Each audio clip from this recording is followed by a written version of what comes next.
Good morning friends. কালকে আমরা প্রায় 6:30টার সময় এই হোটেল অ্যাম্বাসিতে ঢুকেছিলাম। এখানে আমরা রাত্রে নাইট স্টে করেছিলাম। এখন বাজে সকাল 5টা, 5:15টার মতো। এখন আমরা বেরিয়ে যাচ্ছি আমাদের গন্তব্যের উদ্দেশ্যে। জুনিয়র রেডি হয়ে গেছে, নিজের সিট নিজে নিয়ে নিয়েছে। এবার শুধু গাড়িতে লাগেজগুলো তুলতে হবে। তো চলো আমাদের যাত্রা শুরু করলাম। আস্তে আস্তে নামো। সাবাস।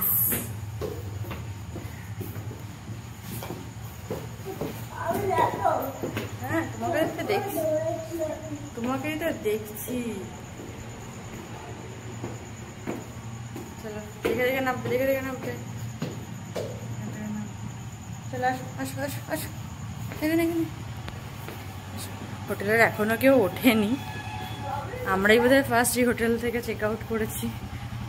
তো ভোরবেলায় কেউই বেরোয়নি। বাইরে একটু কুয়াশাও আছে। তাড়াতাড়ি জার্নিটা স্টার্ট করলাম, তার কারণ হচ্ছে যত তাড়াতাড়ি বেরোতে পারবো তত তাড়াতাড়ি আমরা ওদিকে ডিস্টেন্সটা কভার করতে পারবো। এখানে আবার দেখো দুটো ডগি আছে। চলো, বাবার কাছে চলো। দাঁড়াও, দৌড়াবে না, দাঁড়াও। বাইরেটা বুঝতে পারছো কিনা জানি না, একটু কুয়াশাও আছে। একটু না, ভালোই কুয়াশা আছে।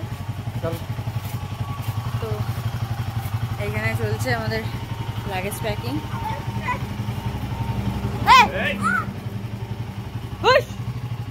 খুব ডিস্টার্ব করছো তো, যাও। তুমি যাবে না। লাগেজ প্যাকিং চলছে। তো চলো লাগেজ প্যাকিংয়ে হেল্প করি, জার্নিটা স্টার্ট করি, পরে দেখা হচ্ছে। রায়গঞ্জে ঢোকার মুখে একজনের সাথে আলাপ হলো। সে আমাদেরকে কয়েকটা জায়গার নাম বলেছিল যে রায়গঞ্জে যদি আমরা স্টে করি তাহলে যেন সেই জায়গাগুলো একটু ঘুরে দেখি।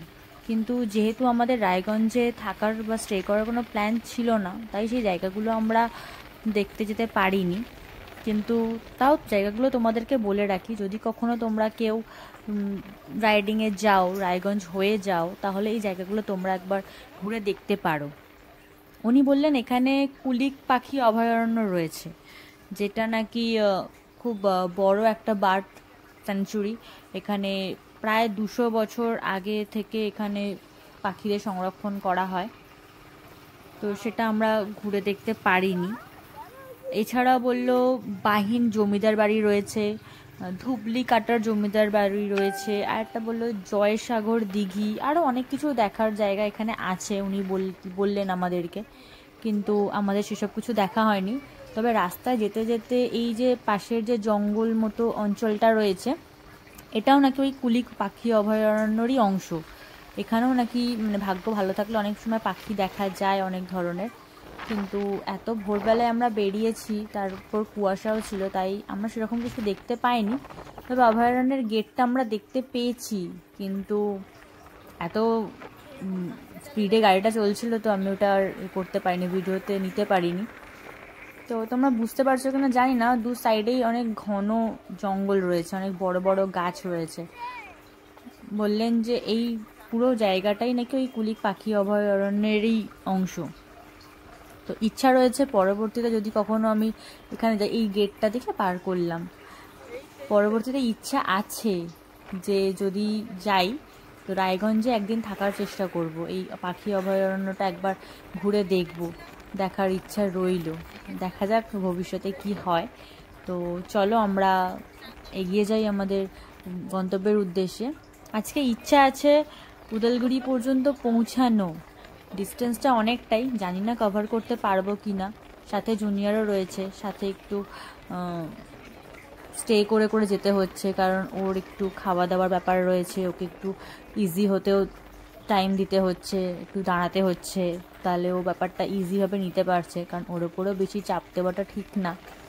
এত ছোট বয়সে আমাদের সাথে যে বেরিয়েছে, এতটা সহযোগিতা যে করছে, এটাই অনেক।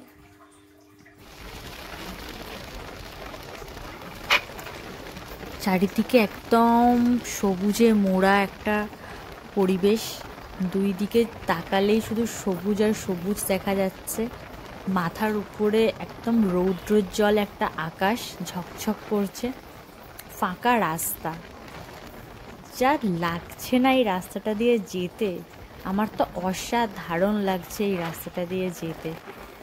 ভীষণ ভীষণভাবে এনজয় করছি। এই জন্যেই বোধহয় সবাই বলে যে গন্তব্যের থেকে গন্তব্যে পৌঁছানোর রাস্তাটাই বেশি সুন্দর, বেশি মনোমুগ্ধকর। সেটাই আমি এখন উপলব্ধি করছি। এই ফাঁকা রাস্তায় আমার পুরো পরিবারের সাথে যে যাচ্ছি, এত সুন্দর লাগছে রাস্তাটা। আর তার মধ্যে এই চারিদিকের এত সৌন্দর্য, এত সবুজ, ভীষণ এনজয় করছি।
দেখতেই পাচ্ছ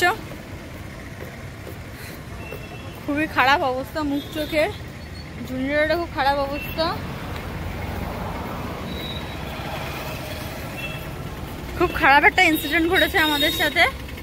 আমরা আলিপুরদুয়ার স্টে করে ভেবেছিলাম, বাট ওখানে আমরা দুপুরের মধ্যে পৌঁছে যাই। লাঞ্চ করার পরে আমরা ভাবি যে তাহলে আমরা আর একটু আগিয়ে যাই, আগিয়ে গেলে ওটা আমাদেরই সুবিধা হবে, পরের দিনের একটু কম কিলোমিটার গাড়ি চালাতে হবে। তো আমরা এগিয়ে এসেছি। এখানে বনগাইগাঁও বলে একটা জায়গা পড়ে মাঝ রাস্তায়, সেখানে সন্ধে হয়ে যায় এবং আকাশে খুব মেঘও ছিল। তো আমরা ভয় পাচ্ছিলাম বৃষ্টি হলে, সঙ্গে জুনিয়র রয়েছে, প্রবলেম হবে। তো সেই কারণে আমরা ওখানে হোটেল খুঁজছি, হোটেল তো পাইনি, খুঁজছি। মানে রোড সাইডের হোটেলগুলো একটু বেশি কস্ট নিয়ে নিচ্ছিল, জানো তো। তো আমরা চাইছিলাম একটুখানি ঠিকঠাক বাজেটের মধ্যে একটা হোটেল। হ্যাঁ মা, যাচ্ছি। তো সেটাই আর কি খুঁজতে খুঁজতে একটু ভেতরের দিকে ঢুকেছিলাম মেন রোড থেকে। আমাদের গাড়ির টায়ারটা রাস্তায় পাংচার হয়ে যায়। তো আমি আর জুনিয়র হেঁটে হেঁটে যাচ্ছি। গাড়িটার আগে চলে এসেছিল ঠিক করতে, লাগেজ খুলছে। পাংচারটা ঠিক হলে হোটেল খুঁজবো, তারপরে কথা বলছি। একটা দোকান পাওয়া গেছে, দেখি ধর আমি একটু রুম দেখে আসি।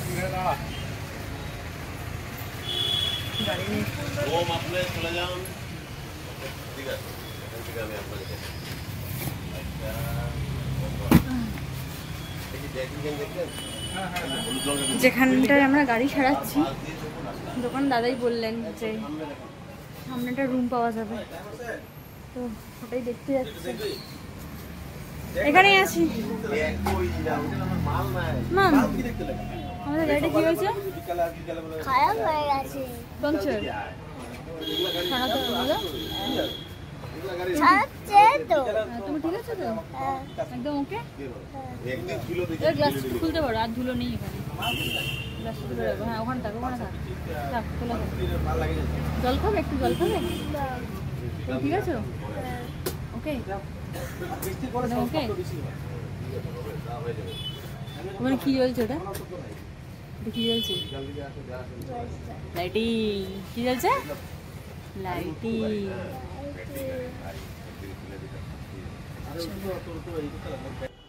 রুম ট্যুরটা আমি দিয়ে দিই।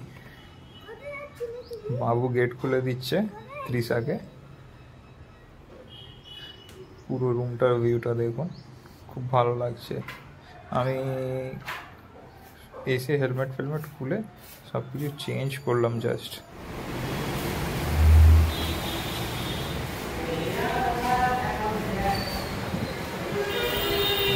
এটা ছিল এই রাতের ডিনার, বৃষ্টির মধ্যে বাইরে বেরিয়ে হোটেল খুঁজে আমরা ডিনারটা সারছি। ডিনার করে আজকের মতো বাই বাই, গুড নাইট। কাল সকাল থেকে শুরু করবো আমাদের জার্নি। কোথায় যাচ্ছি কালকে? হচ্ছে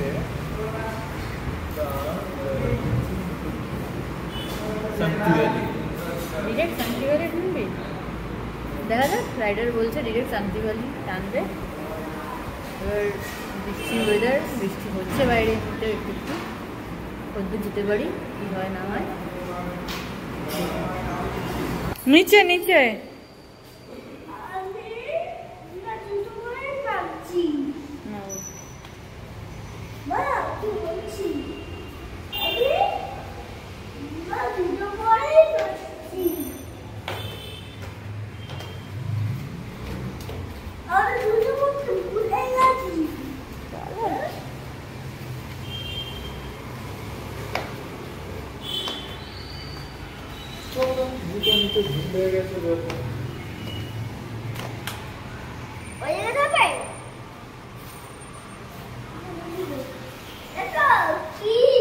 কি গাছে কি তুমি বলো? কি কি বল